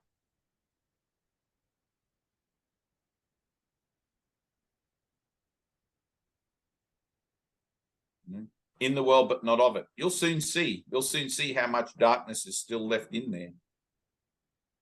Just remember, don't try to justify what the darkness is based on the form that it's packaged in. It's denial of God. Doesn't matter how it's presented. Denial of God, denial of my truth, denial of myself. The world's going to package it up in all sorts of different ways. Competition, sex.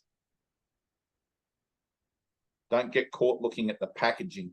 Get to the what's inside, how it makes me feel.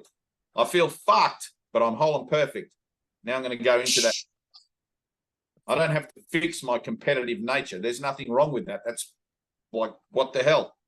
That's what the whole world is. Why would I expect to be any different? Right? But let me get to what that represents. Let me heal that, or let me look at that differently.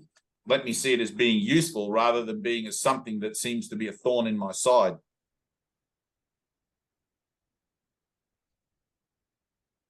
This is a way to see the world completely differently.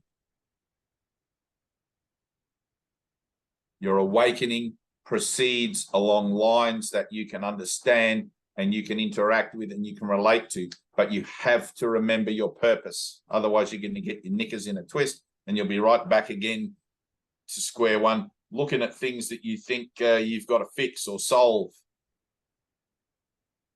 Other people, you, whatever.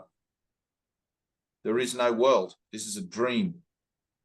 You're simply awakening from a dream. There's nothing going on here. It's like Aurobindo used to say to his students, make bold experiments with your spirituality. You know, put yourself in danger. Put yourself in the places that you fear to go. Like, you've got nothing to lose. It's like, make experiments. You can see what your resistance is. You can see where you've got energy hidden away there, dark energy. It's like, go into it. Force the hand, force the door open. Push with all you got. Open the damn door and let the light in.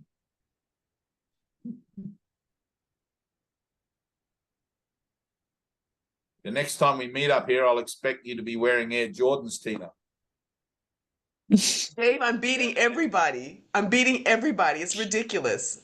I'm beating Good. everyone. So Ready? No, you're not. You're not beating anyone. I know, and that's what when I was in competition with this guy, and I was like, he's not even there. Like what am I? Right, There's exactly. nothing happening. There's nothing happening, and it was just, that felt really cool. And then I just Good. wanted to hear. Yeah, I just wanted to hear. I wanted to tell. You just want to tell the story. I wanted to tell the story. Yeah, I wanted to tell the story. Yeah. So I can keep making this a Air thing. Jordans Yeah. for you. I don't know what for Bernadette. Sex toys. I don't know. They have, this is a funny thing, just aside. They have this website called Real Dolls. Have you seen that? Does that ever come up? Is it when they're making like real dolls that look They like human look beings? like real people. Yes. You can ban, like they're sex dolls. Yeah, for guys, My lonely coworker, guys. right? My coworker Janita wants me to get one because she thinks I'm a lonely guy because I'm interested in sex or anything. She said, and she showed me the website, and I'm like, apart from the fact that I don't want them, it's like, holy cow, they're really cool. They're coming a long way. All they need to do is be able to put consciousness in there, and it's going to be us. Oh God. We're real dolls. Like, I look at that website and I'm like, it's all virtual, it's all make-believe, but the idea of perfecting something to be what is considered to be real or as close to real as possible, it's funny stuff. It's like one day in 100 years, someone's going to be looking on that website and there's going to be a picture of us, as real. You'll be able to order and be like, those guys look pretty realistic. Oh, have you seen, you should see, what's that? On Netflix. Help me. Future Man. You got to watch Future Man. No. Okay, you talk about that for a second. Have you I'll seen the remember. size of that guy's penis in Future Man? Oh, you're talking about, but that's on HBO, The Westworld. Black Is that what Mirror, you're Black talking Mirror, about? Black Mirror, Oh, Black Black Mirror. Black Yeah, that was good too. Yeah. The episode with Black Mirror with when she lost her boyfriend and She ordered a Mhm. new one, a I new haven't partner. seen Black Mirror. Oh, you gotta. I sent you a couple. You gotta watch that series. So Yeah. anyway, I Have sent you you a ever couple watched already. Westworld before? Anna, what's going on there? These guys are just talking shit. I was gonna say I don't know. I never watched TV, so I don't know what this Black Mirror is, but I don't It's know. really cool. It's got. I mean, What's it's got happening really with you, cool Anna? teachings. I need to mute Tina. She loves it when I do that. Are you fucking kidding me right now? I'm talking to Anna here. Oh, I know, but you talked to Bernadette for a fucking hour and a half, and I talked for 5 minutes, and you put your finger up. So there. I haven't talked to Anna at all. You got 5 minutes. Just go and get your Air Jordans. You'll be happy then. Jordan. She's gone to the shoe shop. Oh, I bet she has Air Jordans already. Probably like 10 pairs. Every year a new one comes out and Tina's like, ooh, Mr. Bean. Oh. That'd be a good movie. Anna, what's going on? You look amazing. Look at you. yeah. What? Things have been good. The only thing I can say that's been really coming out hard and really strong has been a lot of anger coming up. Great. Yeah. It'll come like really hard and really fast. Good. Fear of Yeah. redemption. Tina, read that for her. Where's that? You've got a book. I know you have. Look, right there. The fear of redemption, the first 2 lines. Yeah, look at these girls. Now they're getting it. Fuck you. Took them a while, but they're finally catching on. What chapter is that? The fear of redemption. It's in the blue book. Yeah, I know. I don't know what But chapter it is. All right, give me a I'll second. find it anyway. That's I good. think it's You highlighted. have to. You got to look at that anger, Anna. Yeah. Look at it, right? And you got to realize the full extent of it. It's a good thing. I know you're not going to like it. Nobody likes it, but it's like you must have enough mind training now where you can allow that to come up and not react to it in a way where you want to avoid it. You know, it's like that anger will kill, right? When you know the story of when my anger came up and Yeah. so poor old Heaven, I knocked her off her feet, the poor girl. But and she's passed from the realm now, so we won't talk funny about her. But you know, so like really pray about it, about that anger. I mean, it's healing waiting to happen. It's like same thing with that. Don't try to justify why you feel angry or what the anger. Just stay in the pure raw emotionality of it. Yeah. Right? Otherwise, you'll get the tendency will want to be to try and heal the particulars of what's causing you to feel anger. It's like, no, nothing's causing me to feel anger. I have anger within me, right? Nothing's. Yeah, I Right. can feel it kind of almost like as like a chaos, like a chaotic energy under my heart Good. space. Yeah. Good. Yeah. That's where it goes. And when it comes out, this is where the mind training is important. When it comes out, a lot of people say, oh, I like to vent my anger. It's like, don't vent it, don't waste it, don't blurp it out there into the physical world because it just dissipates it, right? You need that as a raw energy for that prayer. Right? Yeah. Whatever that is going on, it's like, Holy Spirit, be with me. I want this anger done. I'm willing to look at it with you. I'm willing for it to be released and all of that stuff. And then you'll never be angry ever again. When that's done, you'll never feel anger again. Since that day where I knocked over poor old Heaven, I've never been angry about anything. And theoretically, I mean, if the world was real, there's a lot of shit I could probably be tempted to want to be angry about, but I don't feel it, can't find it. It's done. So, but that's good that it's coming up. Oh yeah. You'll find now that now that you're aware of it, you'll become more obvious of it, and you'll start to realize the little telltale signs when it begins to show and all of that stuff. It's like that prayer, it's It's like like the stage is set. right, exactly. Yeah. You can't avoid it. It's going to happen. It's like when you shake up a bottle of champagne and, you know, you want to push Yeah. just a little bit, see if it's going to go, boop, you know, and it's like there's that moment there. So, but you're probably just in the shaking up period and not really ready to push the cork yet. But, you know, that's good, Tina. Stay there. That's good. Close your eyes for a second. Take a deep breath, slowly. Think about your Father. Think about God. Breathe it in. Breathe the thought in. Feel it. What are you feeling? Tell me, what are you feeling?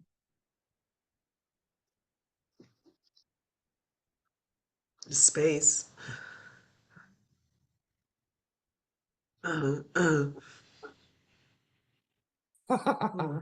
That's good. That's good. Yeah, right there. Good. Breathe. Just breathe. That's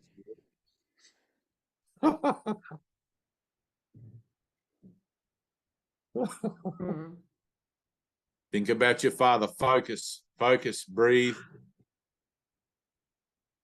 Take that breathing right into your body. Every cell. Feel it. Yes. Good. Oh, wow. Right. Yes. Now stay there. That's a nice place to be.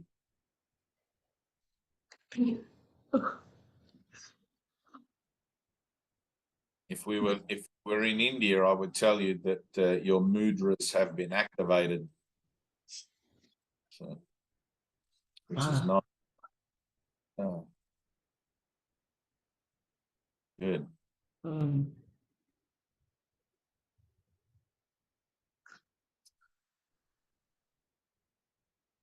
That's good. Good, good, good.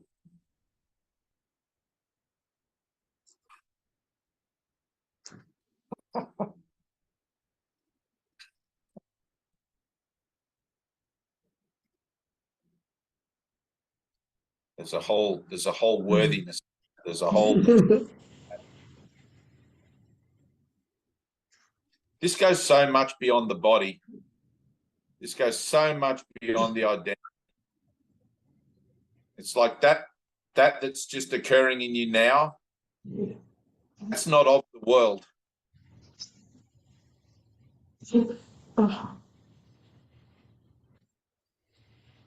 And that's partly because of the effort and the devotion and the dedication you put in, and partly because of the miraculous nature of your mind as it begins to, you know, to open to its truth. Stay in that. Air Jordans or no Air Jordans. Doesn't matter. Anna, that's good. Prayer, prayer, prayer, prayer. Heal my mind of this. Right. My prayer was, I mean, be specific if you want to. My prayer was specific in that I knew my anger was coming up. I knew I was going to have to look at it. I couldn't avoid it. It was fucking obvious. I couldn't kid myself about it anymore. And I knew the potential of it to do harm, to kill, to start a war, to do anything. Right? And so the specificity of my prayer was for me to be able to find myself in a place where I wasn't going to be volatile when it came out. It still kind of was, but, you know, like, it was probably the least volatile as it could be given the circumstances. And even that volatility still brought about a situation of healing and coming together afterwards. So there was kind of that as well, you know, but I think the specificity of my prayer was more for my own trust issues with regard to the Holy Spirit's activity in me rather than his capacity to guide me to a place where I could go through that, you know, perfectly. It's hard work when you're dealing with something you can't see and can't touch. You're dealing with something that's on the other side of a veil, in another dimension, in another continuum entirely. You kind of have to learn to think of yourself in regards to being a cosmic traveler. I'm from another dimension. I'm from another plane of existence entirely, and they're trying to get my attention. They're trying to get me home. It helps to think of it that way, because your mind then begins to operate in non-dimensional ways where you have no choice but to let go, because you don't remember what's outside. You don't remember what's beyond. You're learning to trust that those who have ascended already, those who are in charge of the atonement, have your best interests at heart. And when the moment's right, they're going to poke you with a red hot stick if necessary to get the response that's required for your awakening. And in Eastern traditions, that actually occurs. There is this kind of internal burning that goes on in many cases with some yogic practices, which can get ridiculous as far as the temperature of that, how that feels and everything. I generally find that the Holy Spirit through the course and through our practices is a lot more gentle. Unless your name is Heaven and you have some guy knock you off your feet. That's funny. We should do a skit of that somehow. It's like, what the fuck? Who thinks this shit up? Who thinks that it's going to look like, you know? You play Heaven, though. I know. It's like, don't judge the form, apply the principle. But I mean, if you did judge, that's pretty weird. It's like, what the hell? We used to have this guy called Scotty Dave. There was like 5 Daves at the healing center, and there was Scotty Dave. He was Scottish, and he was a stout sort of fella like this, very solidly built, and he had a bald head. He was only young, had a bald head, and there was another guy there, Gordon, just telling a story now, but another guy, Gordon, who, when lunch was served, Ted had finally stopped talking and we'd stop doing the meditation, which sometimes would be hours, you know, lunch would be 1, 2 o'clock in the afternoon. There would be a queue into the lunchroom, everyone would get a plate and there'd be pasta or whatever. And I remember standing about 2 people behind Dave and Gordon was behind Dave. And I don't know if you ever seen Benny Hill, where Benny Hill pats the old man on the head, like, and pats his bald spot, right? Gordon started doing that to Dave, just as a, you know, like, come on, man, loosen up, because Dave's very staunch and he's Scottish, you know, like, never see a smile on his face much, or never see him laughing and joining in particularly. But I remember Dave turned around and said to Gordon, don't do that again, man, or I'll hit you. You know, this is in a spiritual healing center where there's like 100 people practicing meditation and love and whatever. Anyway, Gordon did it again, couldn't help himself. And Dave turned around and punched him so hard it broke all his cheekbones out here and knocked him to the ground, right? And he had to go and have medical attention and the whole thing. Anyway, who would have written that into salvation, right? But it's like, when you talk about spiritual healing, everybody always thinks it's going to be nice and lovely and wonderful. And like, isn't this a place where we all come to just love each other? It's like, fuck no. This is a place where we just come to be our true, authentic self, regardless of what that might be in any given moment. You know, and we had a big healing session. I think the next day I did it. I facilitated the healing session for it. There was like everybody turned up, right? Because it went like wildfire what had happened. It was unprecedented in the whole history of the healing center for that to have occurred. Everybody turned up. There was like 120 people in the healing room. And we did this big spiral. Everybody held hands. And Gordon wasn't there. Yeah, Gordon wasn't there because he was injured. Dave was there. Dave was in the middle. And we spiraled around him in a tight spiral of love, right? And I was the last one. And everybody channeled their love into Dave, you know, just like totally just focused on him and let him be the subject of giving and the whole thing like that. And there was an incredible moment in that, you know, so it's like something in him shifted and changed. and he got to see himself as other people see him for a moment, you know, through everybody else's eyes, as being worthy of love, you know. And it was beautiful. And he even came up, he came up and expressed himself afterwards, and I think maybe the day after, that like how he had not felt worthy because, you know, like I said to him on the day, I said something like, because he stormed out of the healing center after he punched Gordon, and I chased after him, you know, like, come on, dude, it's like, what have you got to run away from? You know, you're not the one laying there with a busted face like that. And it stopped him in his tracks. He realized that he was true, that was true, you know. And but the whole situation was unpredictable, unplanned, whatever, you know. So Anna, don't expect that however that shows up, right, the form of it, that it won't be perfect, even though it might seem to be in a volatile setting. I mean, I'm sure you're not going to punch anybody's face in, but, or maybe not, I don't know, you know.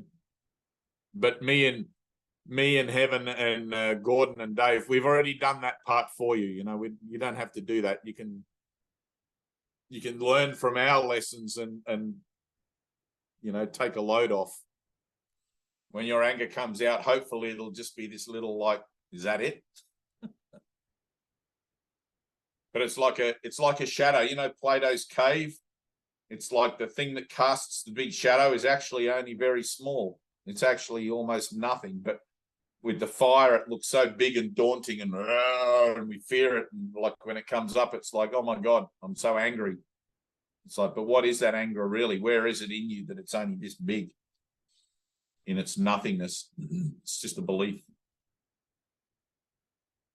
Right. So read that section, read the Fear of Redemption. It's in the blue book. I don't know where it is in the sparkly book or the white book or whatever.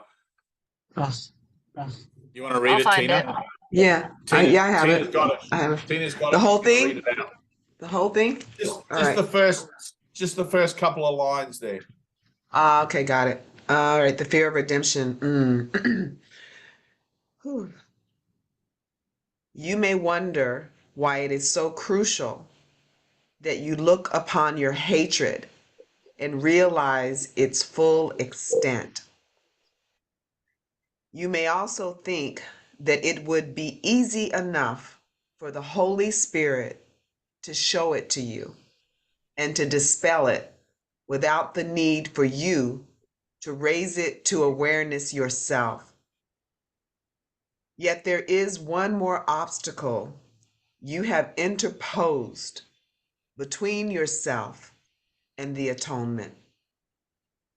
We have said that no one will countenance fear if he recognizes it. Yet in your disordered state of mind, you are not afraid of fear. You do not like it, but it is not your desire to attack that really frightens you. You are not seriously disturbed by your hostility. You keep it hidden because you are more afraid of what it covers.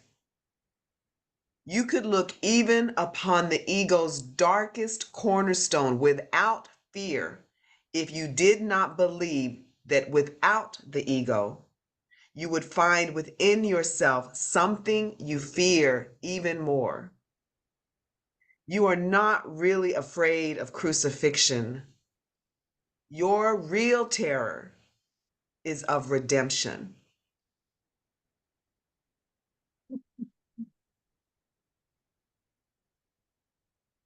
Now, read that every morning, Anna. Read that section every morning until it goes into the deepest core. I know you're feeling that anger. You're feeling that whatever. You can call it hatred, anger, whatever. It doesn't really matter. You're feeling it. Give it a push. Give it a nudge. Right? It's like I was just saying, make bold experiments with it. You haven't been given this course so that you can just read it and not act on it. All right. You've been given this course deliberately to look at the dark stuff so you can bring it up, right? You're a perfect being laboring under a belief of imperfection. Let's look at that, offer it for healing. Okay. The situation that shows up, the package of associations that shows up for you to be able to look at that in the best way, in the most useful way. Don't worry about how it shows up. Just stay focused on how you feel with it. Same thing exactly with Bernadette, same thing exactly with Tina, because we're all on the exact same path here. This is a journey into fear. Yeah. I'm healing something now, or I'm looking at something now that I'm offering as I go to the Holy Spirit. Right? Exactly like it just said in that thing that Tina just read. You have to look upon it with the Holy Spirit, the spirit of wholeness, the spirit of love, the spirit of purpose. I have a purpose for looking at my anger. I want it done. I want to see that what it is that I truly fear is nothing to be feared at all. Right? The ego has convinced you that it is fearful. It screams at you, don't look there. Because that's where your salvation is. That's where redemption is. At some point in your mind, at some place in your conscious associations in there, you've already done this, because we're looking again at a journey that's already over. It's already written, right? The ending is written. It's certain. The only option we have within the certainty of that and the potential that we seem to find ourselves in looking at that idea is how long we want to take to accept that for ourselves as well.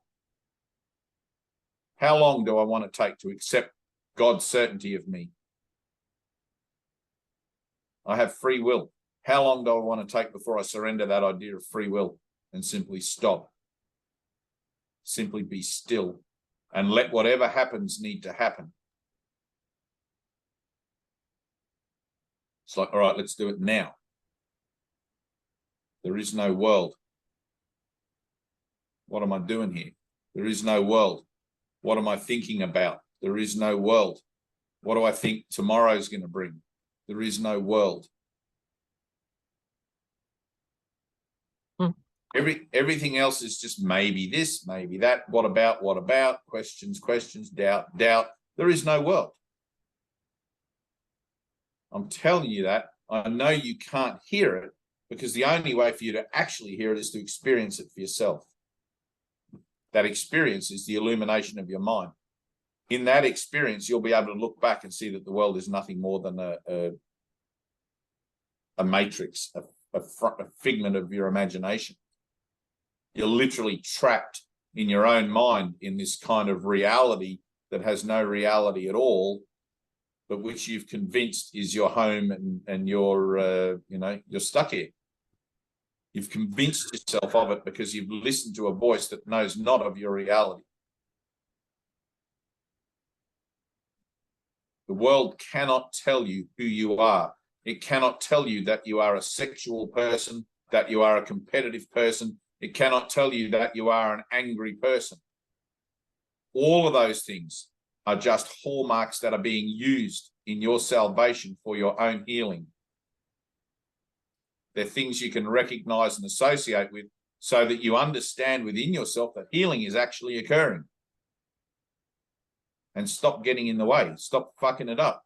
Stop interfering. Stop putting your own 2 cents worth in. Let it happen. Just like before, Tina, when I said to you, be still for a second. Just let that happen. All right? There's a whole other thing going on in you, Tina, specifically right in this moment, that's coming from out of time. There's a whole, like, if I were to put it this way, that there are divine beings working with you right now, like literally right now while we're talking. In your room, in another dimension, but still in your room, standing right behind you to your left and your right. Let's look at it that way. One with their hand right through your chest.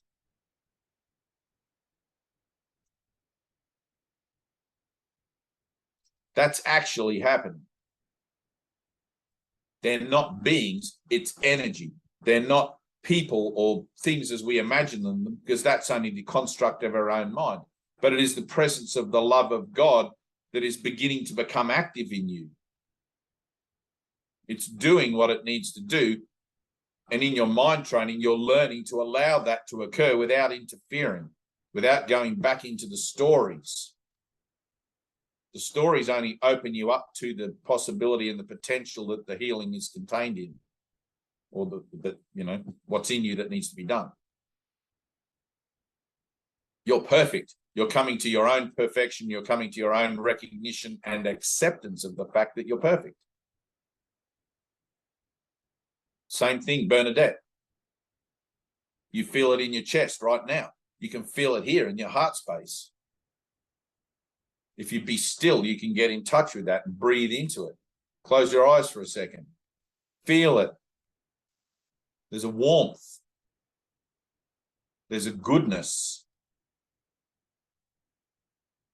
If you talk about that as being in part and parcel with the depravity and the darkness of what you feel at the other end of the spectrum, right?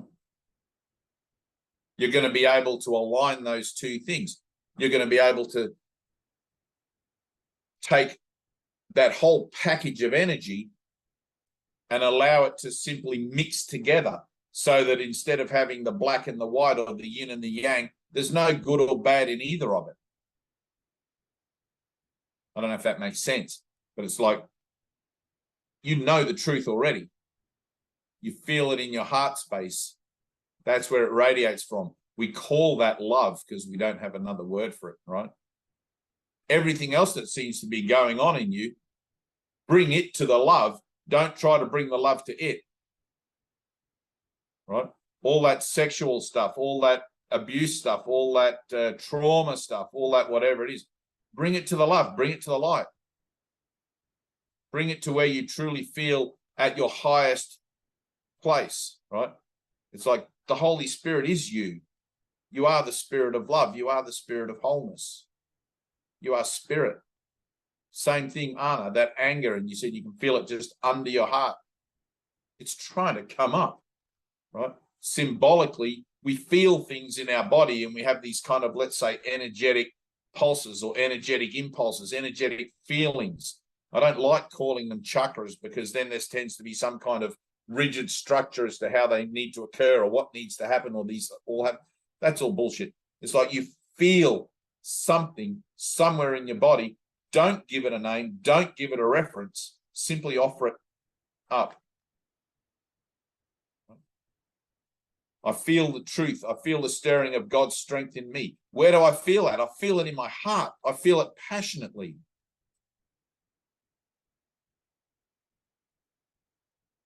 Let me take it there. Let me bring everything to my heart. Let me hold it in the bosom of my love in here, and simply allow it to be dissipated. Allow it to vanish like mists before the sun. You know? Hopefully you won't knock anybody over, or it's always going to play out on the physical plane, but it's not occurring on the physical plane. That's what I'm telling you. You got to learn to think outside the box. You got to learn to think in terms of multi-dimensional reality, in terms of billions of years, in terms of timelessness. The little avatar that you think you're in charge of, the little avatar, this bodily association thing that you have here, its little life is like snuffed out like that. It just comes and it goes, and you'll get more if you need them and all these sorts of things. Try not to confuse yourself with it, but allow yourself to use it as the receptor. Allow yourself to use the avatar as your instrument for healing, as your instrument for coming to terms with your perfection. Because that's its only purpose, in truth, is to serve you in your salvation, is to serve you in redemption. That's it. Not to fix the world, not to win shoes, not to heal from sexual trauma, but to heal from the belief that you are separate from God. which contains every other false belief, trauma, and addiction within it. You have one problem and one solution. The problem is, I think I'm separate from God. The solution is, that's impossible because God's everything.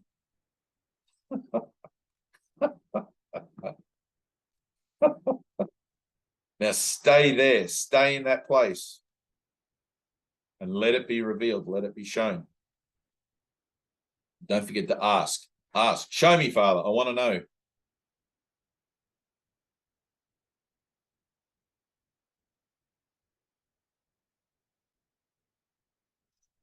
Don't let the world catch you up in its distractions. It will always offer you distractions. Another course to do, another job to get, another children to have, another whatever the hell, doesn't matter. Your path is salvation. Your path is redemption. Stay on the path. Feel. Allow yourself to feel. Stop telling yourself that feeling bad is bad. We're here to feel bad. We're here to feel the darkness. We're here to feel it out, to find it, to seek it out, and free ourselves from it.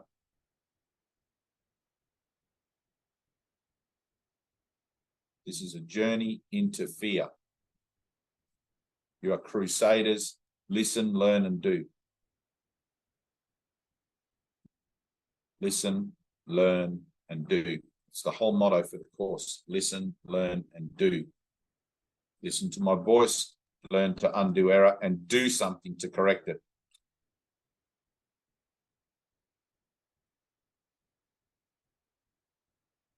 You'll be guided, as you have been, as you will be. We're in this together. Good. Tina, put your finger here. Put it there. Oh, that finger. That's very suspicious. Oh, no, that's your pointing finger. I thought you were doing this one. Put your finger there. Yeah, right, exactly. I knew Bernadette would jump in on that. How did I know? Look, little schoolgirl. Look at her. She's just so predictable. You ready? Close your eyes. Just your fingertip. Just the tip of your finger. Good. Close your eyes. Feel.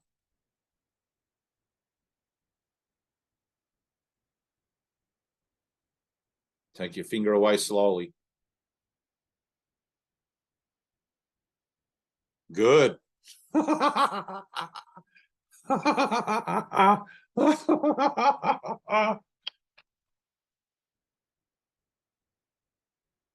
Yes.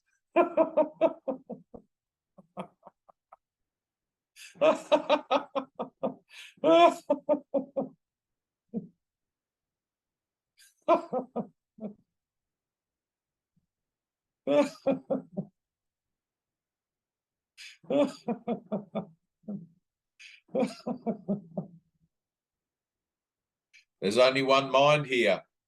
There's only one mind.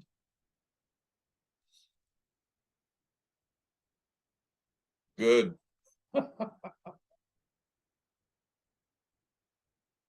I love you guys. I'm going to go have some breakfast. Keep going. Keep going. Keep going. Bernadette, take that thing out of your lip. Trust me, you're going to want to take it out because you're not going to like what you don't. Peace. Love you, Dave. Love you, sisters. brother. Love you. Love you. Love you. Bye, guys. Bye, sisters.